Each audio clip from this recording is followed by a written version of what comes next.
Welcome to episode 1 of Dallas Does the Academy Awards. This is the second installment of our series, Dallas Does. For the first Dallas Does series, we did the Olympics last month. Of course, I had Ryan as a co-host, but this time for the Academy Awards, I'm enlisting my friend Mark. Say hi. I'm Dallas's friend, Mark. Yes, and I'm Dallas, which I meant to say in the beginning, but, So, I don't know, do you want to, briefly talk about why you like movies and awards? I like movies because they give me a 2-hour distraction from thinking about, chores and other people. And I like awards because I like watching white women wear expensive dresses. Fair enough. Which is probably 95% of the foundation of our friendship.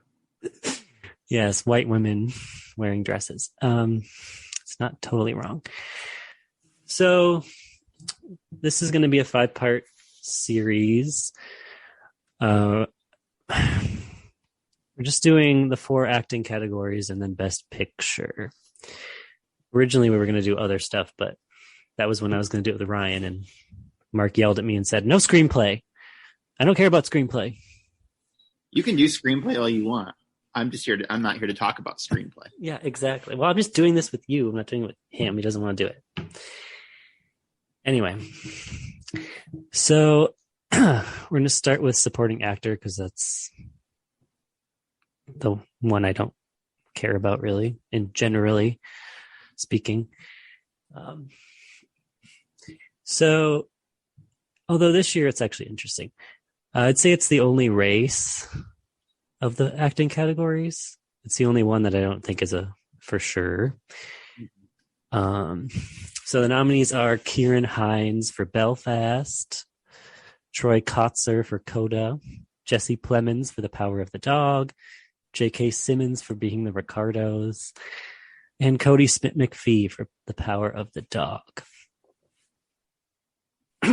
Okay. So of these nominees, the only one I haven't seen is Ciarán Hinds because I haven't seen Belfast. So I can't really talk about him. He's good. He's good? Yeah. I mean, I wouldn't pick him as the winner, but he's good. Yeah. Plays the grandpa, right? Yeah. He has a really good Oscar scene. Oh, does he? Yeah. Don't spoil it. I might watch this movie in 2 years. No, you're not. You never know. You're absolutely not going to watch this. You never know. Yes, yeah. We can get it to a best picture, but this is a movie I have zero interest in watching. I've seen the trailer. I'm good. Okay. So the other 4, I think we can get J.K. Simmons out of the way because that movie is a piece of trash. Yeah. I don't understand this nomination, but I guess people like J.K. Simmons. So. He has no hype behind him for this. I don't know why he's here. Yeah, I don't. After we talk about this, I'm going to bring up some snubs. And honestly, I guess there's no one that I would necessarily have to replace him with. Maybe that's why it's just kind of a weak field. But he plays William Frawley, who played Fred on I Love Lucy. Yeah. I don't know, what are the names? What are their friends' names? Like Agnes and Fred or something? Fred and Ethel. Yeah. I preferred the actress that played Ethel to him. I think I heard a lot about her, and she's the only one of the 4 main cast who didn't get nominated. That's right. But we'll get to it. Supporting actresses. There's a lot going on in supporting actors. So yeah. And then there's Jesse Plemons in The Power of the Dog, which I was happy to see him here. He's not going to win, but I was happy to see him here. He's serving nothing. I'm not going to get into an argument about this movie with you until Best Picture. I'm going to save it for that. He specifically is serving nothing in this movie. He's serving what he needs to serve. That's the. There is no reason. There is no reason for. He is the one I would say who is needlessly hogging a nomination slot. He's barely in the movie. He doesn't really. That's not true. Yes, it's true. he doesn't give that like broader like there's no like real depth. Describe that character. He's like a sweet Yeah, man. exactly. Okay. He's a sweet man who wants to avoid confrontation.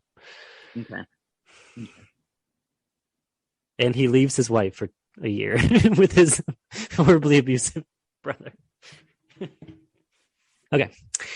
So, yeah, the race is down to the remaining two, Troy Kotzer for Coda and Cody Smith-McPhee from The Power of the Dog.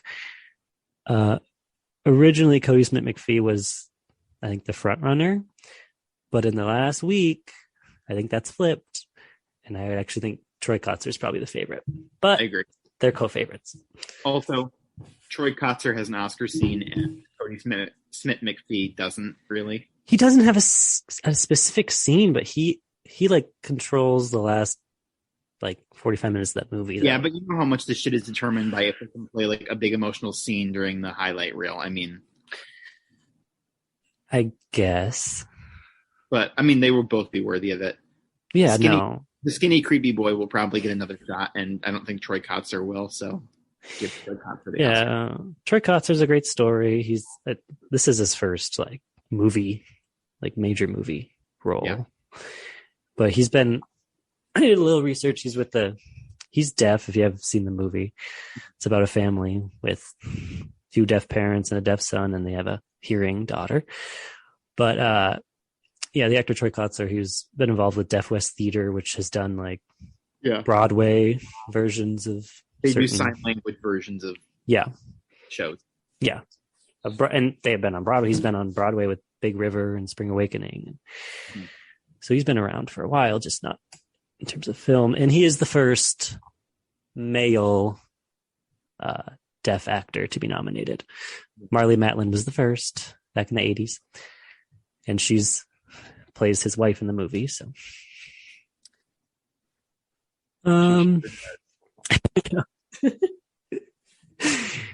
she does what she needs to do in that movie. It's nothing special, but they have great chemistry. I'll say that. Yeah, I agree. She's fine.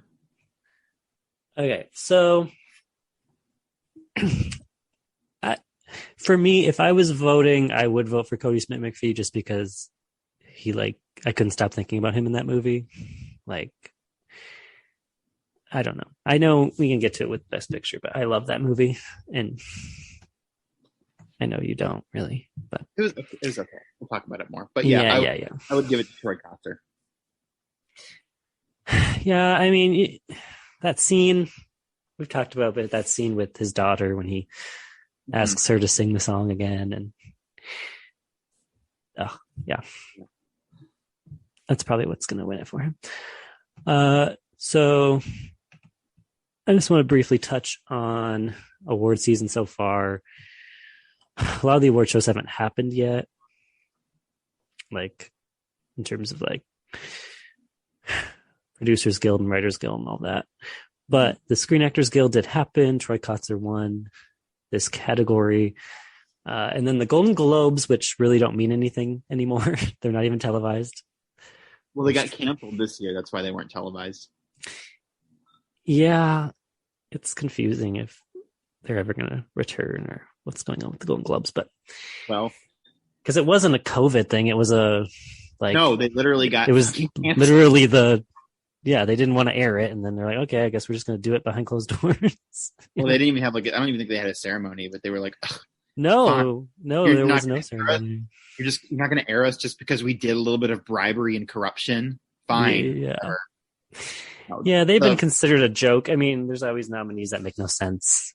Well, they're bought and paid for. Because they're bought, Back when Harvey Weinstein was like a actual person with power in the industry, he would basically just like buy actresses their Golden Globes. I mean, and Oscars occasionally, but those are Gwyneth Paltrow. Anyway, Lawrence said it too. Yeah, but you could make an argument that was deserved. Gwyneth Paltrow definitely was that Shakespeare in Love she won. Yeah, that was obvious. But the Golden Globe went to Cody Smith-McPhee. Doesn't matter, no, but I thought I'd bring it up. Some snubs just in terms of actors who were nominated in other award shows. You had Bradley Cooper for Licorice Pizza. We discussed it. I haven't seen it, but according to you, he's not in the movie, so whatever. He's barely in that movie, and he doesn't do it. He's there for like one like gag, basically. It's no. Jared Leto doing full on like playing puppetry. I don't know what he's doing in that movie. I've only seen the trailer, but I don't know what the hell he's doing in that movie.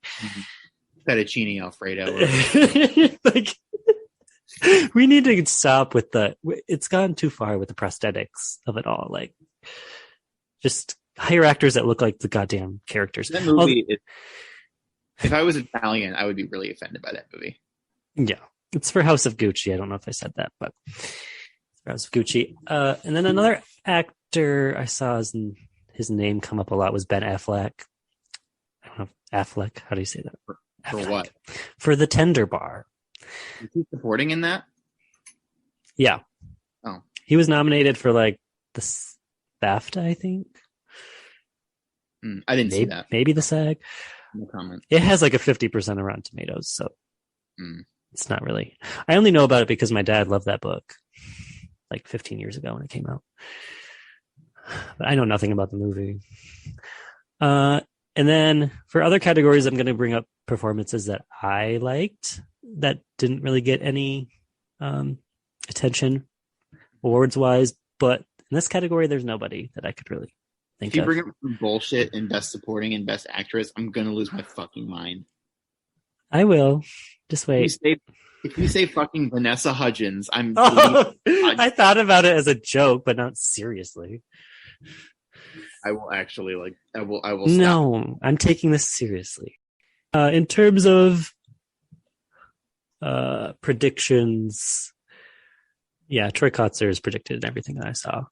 So, but again, it's the one category where I think I wouldn't be shocked if Cody Smith won. Yeah, the other ones I would. This one, I wouldn't be surprised if Cody won.